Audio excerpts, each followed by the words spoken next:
Morning. नमस्कार दोस्तों, स्वागत है आप सभी का आज के मुख्य समाचार में। तो चलिए जानते हैं दिन भर की 25 बड़ी खबरों को फटाफट अंदाज में। पर आगे बढ़ने से पहले वीडियो को लाइक और चैनल को जरूर सब्सक्राइब करें, साथ में लगे नोटिफिकेशन को ऑन करें। चलिए वीडियो स्टार्ट करते हैं। आपको बता दें कि केरल के वायनाड में लोकसभा के उपचुनाव के लिए 13 नवंबर को मतदान हुआ था और कल 23 नवंबर को वोटों की गिनती हुई, जिसमें प्रिया वायनाड लोकसभा उपचुनाव में कांग्रेस की महासचिव प्रियंका गांधी वाड्रा ने शानदार जीत हासिल की है। जी हां, केरल की वायनाड लोकसभा सीट पर अपने शानदार चुनावी प्रदर्शन के साथ प्रियंका गांधी ने अपने भाई राहुल गांधी की पिछली जीत के अंतर को भी पीछे छोड़ दिया है। जी हां, उपचुनाव में प्रियंका गांधी ने 5 लाख अधिक वोटों से जीत हासिल की है। प्रियंका गांधी वाड्रा ने भाई राहुल गांधी द्वारा खाली की गई वायनाड सीट पर न केवल जीत बरकरार रखी बल्कि वोटों की गिनती के मामले में राहुल गांधी को भी पछाड़ दिया। जी हां, राहुल गांधी को लोकसभा चुनाव 2024 में 3.64 लाख मत मिले थे, वहीं प्रियंका गांधी को 5.96 लाख वोट मिले और 4.3 लाख वोटों के अंतर से जीत हासिल की है।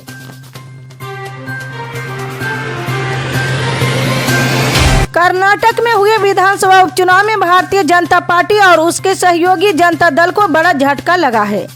बता दें कि कर्नाटक में 3 विधानसभा सीटों पर उपचुनाव हुए थे, जिनमें से 2 सीटों पर बीजेपी और 1 सीट पर जनता दल ने चुनाव लड़ा था। इन तीनों ही सीटों पर बीजेपी के नेतृत्व वाले गठबंधन की हार हुई और कांग्रेस के प्रत्याशियों ने अपना परचम लहराया है।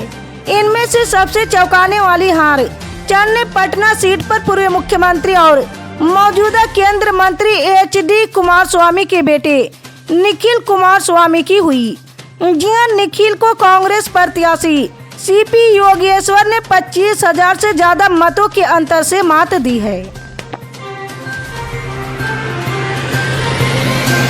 मैनपुरी की करहल सीट के चुनावी नतीजे सामने आ चुके हैं। इस सीट पर एक बार फिर समाजवादी पार्टी का कब्जा हो गया है और भारतीय जनता पार्टी को बड़ा झटका लगा। जी हां, सपा के अध्यक्ष और पूर्व मुख्यमंत्री अखिलेश यादव के भतीजे तेज प्रताप यादव ने बाजी मार ली है। बीजेपी के उम्मीदवार अनुजेश को हार का सामना करना पड़ा है। जी हां, मैनपुरी की करहल सीट को समाजवादी पार्टी का गढ़ माना जाता है। इस सीट पर 2012 से लगातार अब तक सपा के उम्मीदवार ही जीत हासिल करते आ रहे हैं। इस बार उपचुनाव में समाजवादी पार्टी ने अखिलेश यादव के भतीजे तेज प्रताप यादव को टिकट दिया था। उनका चुनावी मुकाबला भाजपा उम्मीदवार अनुजेश यादव से हुआ, जो सैफई परिवार के रिश्तेदार हैं। जी हां, दिलचस्प मुकाबले में तेज प्रताप यादव ने अनुजेश यादव को हरा दिया है। महाराष्ट्र विधानसभा चुनाव में महायुति गठबंधन की भारी जीत के बाद CM पद को लेकर कयासों का बाजार गर्म हो गया है। बीजेपी की भारी जीत के बाद लोगों के मन में बड़ा सवाल उठ रहा है कि अब राज्य का अगला CM कौन होगा।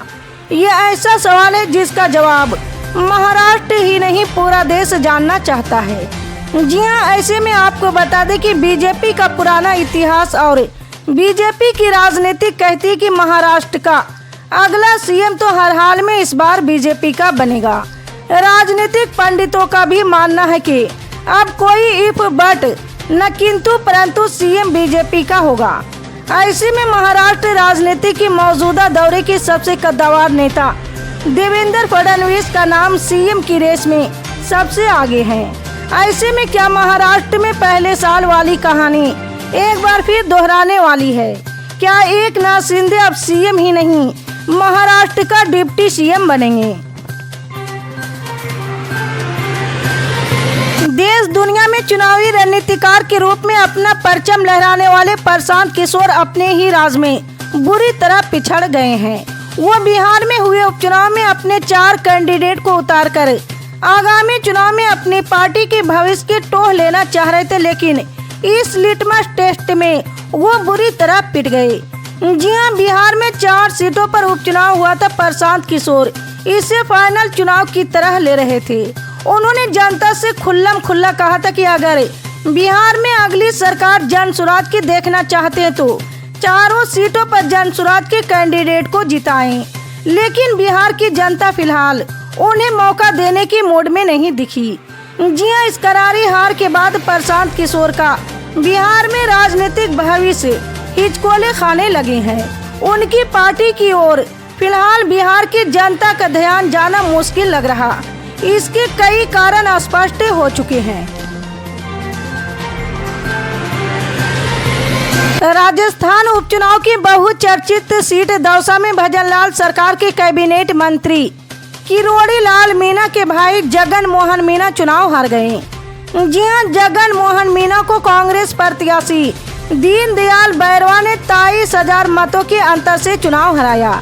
ये सीट बीजेपी के लिए प्रतिष्ठा का सवाल बनी हुई थी, लेकिन वो यहाँ अपनी प्रतिष्ठा भी नहीं बचा पाई। इसके पीछे कारण भीतरघात को भी माना जा रहा, क्योंकि यहाँ मीणा के भाई को टिकट दिए जाने पर किसी ने सरेआम तो मुखालफत नहीं की है, लेकिन अंदर खाने पार्टी में रोष बताया जा रहा है।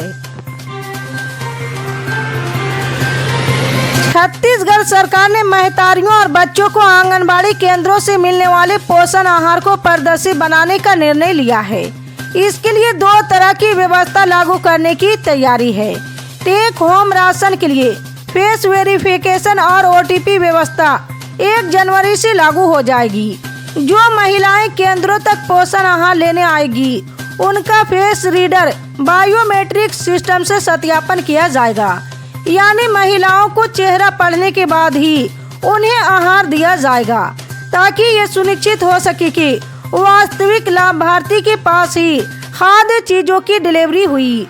दूसरा, गर्भवती महिलाएं अगर केंद्र तक नहीं आ पाएगी तो उनकी जगह उनका पोषण आहार लेने आने वाले अन्य स्वजन के माध्यम से मोबाइल नंबर पर OTP भेजकर भी सत्यापन किया जा सकेगा।